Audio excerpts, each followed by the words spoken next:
Revelation 14. Then I looked, and behold, the Lamb was standing on Mount Zion, and with him 144,000, having his name and the name of his Father written on their foreheads. And I heard a voice from heaven like the sound of many waters, and like the sound of loud thunder. And the voice which I heard was like the sound of harpists playing on their harps. And they sang a new song before the throne and before the four living creatures and the elders. And no one could learn the song except the 144,000 who had been purchased from the earth. These are the ones who have not been defiled with woman, for they have kept themselves chaste. These are the ones who follow the Lamb wherever he goes. These have been purchased from among men as firstfruits to God and to the Lamb. And no lie was found in their mouth, they are blameless. And I saw another angel flying in mid-heaven, having an eternal gospel to preach to those who live on the earth, and to every nation and tribe and tongue and people. And he said with a loud voice, Fear God and give him glory, because the hour of his judgment has come. Worship him who made the heaven and the earth and sea and springs of waters.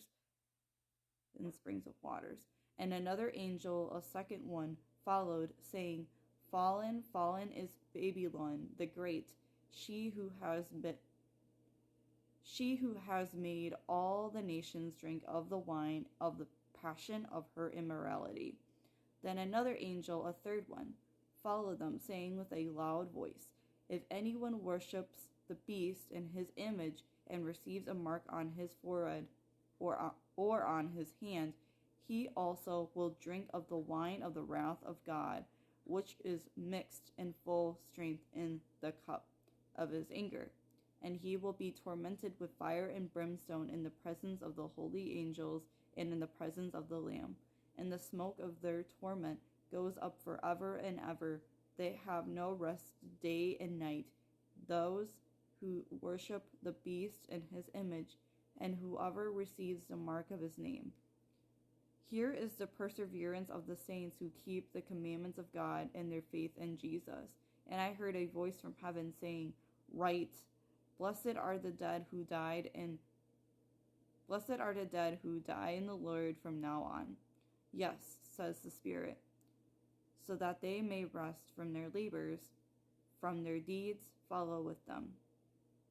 Then I looked, and behold, a white cloud, and sitting on the cloud was one like a son of man, having a golden crown on his head, and a sharp sickle in his hand.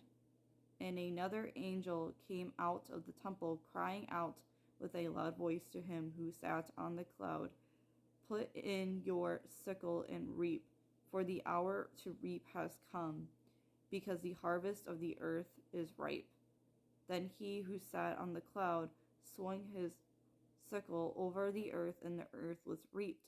And another angel came out of the temple which is in heaven, and he also had a sharp sickle. Then another angel, the one who has power over fire, came out from the altar, and he called with a loud voice to him who had the sharp sickle, saying, Put in your sharp sickle and gather the clusters from the vine of the earth, because her grapes are ripe. So the angel swung his sickle to the earth and gathered the clusters from the vine of the earth and threw them into the great wine press of the wrath of God. And the wine press was trodden outside the city, and blood came out from the winepress up to the horses' bridles for a distance of 200 miles. So what the Lord is saying today is, what the Lord wants me to put out for his children is a reminder. Judgment is here. And judgment is here for the wicked. And those people that have reaped.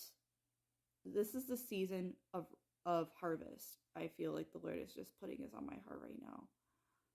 So the Lord wants us during this time of judgment to give him praise and just worship him and give him just making sure our heart postures are in the right place and our heart postures are not in the wrong place.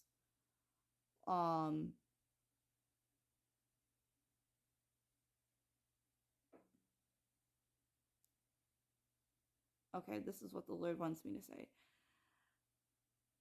This is the season of harvest. This is the season where we will reap what we sow. So for those of you that have reaped good seeds will reap a good harvest. But for those of you that have reaped bad seeds will reap a bad harvest. And there will be consequences for the things that you sow, the things that you reap, the things that you have sown, you will reap. The harvest is plentiful, but the laborers are few. And so the Lord is calling us out to is calling us out into the harvest. And for those of you that are watching this, perhaps the Lord has confirmed to you that you are chosen, that he has chosen you. Yes, many of us are. Many of us God will use, but very few are chosen. And so perhaps the Lord has been really calling you into calling you higher. Perhaps the Lord has been calling you to elevating you into your new season of your calling. Perhaps the Lord is calling you into a higher position, is elevating you, and is about to perhaps, for example, this word is not for everybody. So just please, this part is not for everybody. So please take this back to the Lord for confirmation. But if this word is for you, if this part of this word is for you, the Lord has chosen you. And this is specifically, perhaps the Lord has been calling you to elevate you higher into a higher position, whether that be business, entrepreneur, ministry, whether that be just taking you from calling you higher into a higher position from where you are at right now. And so perhaps the Lord has really placed that opportunity and opened up that door for you. And that could be going from a kids ministry leader to a kids pastor, or a youth ministry leader to a youth pastor, or you have a current position in a business or entrepreneur and the Lord is calling you higher. But again, take this word back to this part of this word back to the Lord for confirmation. But I'm going to have to make this into a part 2 because the Lord wants to speak more. But, sorry. Anyways, just keep that in mind. This is the season of harvest. This is the time of judgment.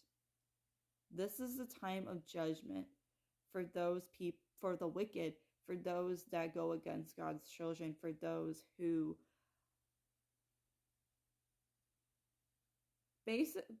anybody that comes up against God's children is coming up against God.